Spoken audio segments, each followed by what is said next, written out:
ഇനി ശബരിമല സ്വർണ്ണക്കൊള്ള കേസുമായി ബന്ധപ്പെട്ടാണ് ഒന്നാം പ്രതി ഉണ്ണികൃഷ്ണൻ പോറ്റിയുടെ ജാമ്യ ഹർജി ഇന്ന് കൊല്ലം വിജിലൻസ് കോടതി പരിഗണിച്ചേക്കും. കട്ടിളപ്പാളി കേസിലാണ് 90 ദിവസത്തിനകം കുറ്റപത്രം സമർപ്പിക്കാത്തതിനാൽ പ്രതി സ്വാഭാവിക ജാമ്യം തേടിയത്. ആദ്യ അറസ്റ്റിലായ ദ്വാരപാലക കേസിൽ പോറ്റിക്ക് സ്വാഭാവിക ജാമ്യം കിട്ടിയിരുന്നു. മുൻ എക്സിക്യൂട്ടീവ് ഓഫീസർ സുധീഷ് കുമാർ 2 കേസുകളായി സമർപ്പിച്ച ജാമ്യ ഹർജികളും ഇന്ന് പരിഗണിക്കും. മറ്റൊരു പ്രതിയായ തന്ത്രി കണ്ഠരര് രാജീവര് ദ്വാരപാലക കേസിൽ ഇന്ന് ജാമ്യാപേക്ഷ നൽകും. അനന്തവർഷം വിവരങ്ങളുമായി തിരുവനന്തപുരത്ത് നിന്ന് ചേരുന്നു അനന്തൻ. ഇതിനോടകം തന്നെ സ്വാഭാവിക ജാമ്യത്തിൽ ആളുകൾ പുറത്തിറങ്ങി തുടങ്ങി. ഇനി പോറ്റിയും കൂടി ഇറങ്ങിയാൽ ഈ അന്വേഷണം ഇങ്ങനെ വലിയ നിലയിൽ ഉടനെ സത്യത്തിലേക്ക് പോകുമെന്ന പ്രതീതി ജനിപ്പിച്ച് ഒരു മൊത്തം അവ്യക്തതയിലേക്കും ആശയക്കുഴപ്പത്തിലേക്കും നീങ്ങുന്ന അവസ്ഥയാണോ?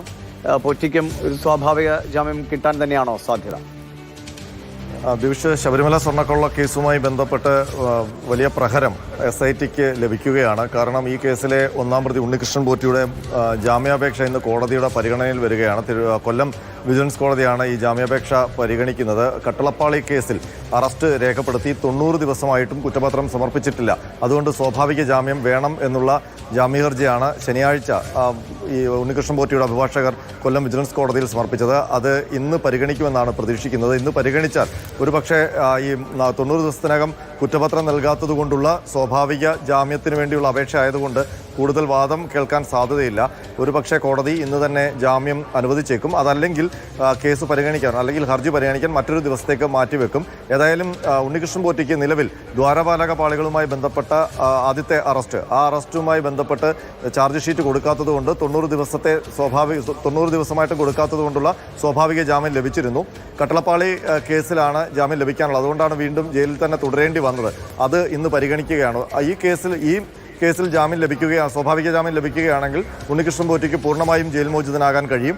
നമുക്കറിയാം, ഈ കേസുമായി ബന്ധപ്പെട്ട് ഏറ്റവും പ്രധാനപ്പെട്ട ആസൂത്രണ ഭാഗത്ത് നിൽക്കുന്ന പ്രതിയാണ്. ഇപ്പോഴും സ്വാധീനശേഷിയും സാമ്പത്തിക ശേഷിയും ഒക്കെയുള്ള പ്രതിയാണ്. അതുകൊണ്ട് തന്നെ പുറത്തിറങ്ങിയാൽ സാക്ഷികളെ സ്വാധീനിക്കാനൊക്കെയുള്ള അല്ലെങ്കിൽ തെളിവ് നശിപ്പിക്കാനൊക്കെയുള്ള സാധ്യതയുണ്ട്. പക്ഷേ കോടതിക്ക് സ്വാഭാവിക ജാമ്യം കൊടുക്കുന്നതിനപ്പുറം മറ്റൊരു നടപടിയെടുക്കാൻ കഴിയുമെന്നുള്ള കാര്യം സംശയമാണ്.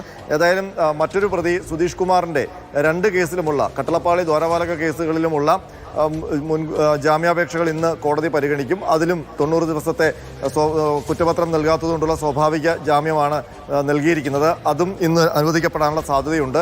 തന്ത്രി കണ്ഠരര് രാജീവരുടെ ജാമ്യാപേക്ഷ നാളെ കോടതി പരിഗണിക്കുന്നുണ്ട്. അത് കട്ടിളപ്പാളി കേസിലാണ് നാളെ തന്ത്രിയുടെ ജാമ്യാപേക്ഷ ഹർജി കോടതി പരിഗണിക്കുന്നത്.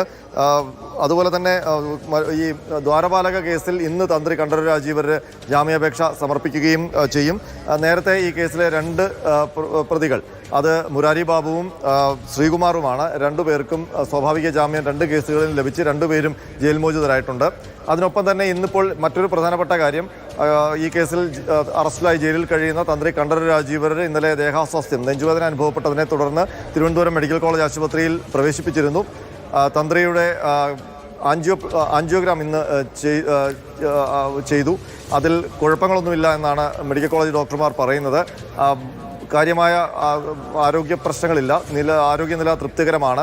പക്ഷേ ICUവിൽ നിരീക്ഷണത്തിൽ തുടരും എന്നാണ് ഡോക്ടർമാർ പറയുന്നത്. ഒരു ദിവസം കഴിഞ്ഞിട്ട്, നിരീക്ഷണം കഴിഞ്ഞിട്ട് മറ്റ് കാര്യങ്ങൾ തീരുമാനിക്കുമെന്നാണ് ഡോക്ടർമാർ അറിയിച്ചിരിക്കുന്നത്.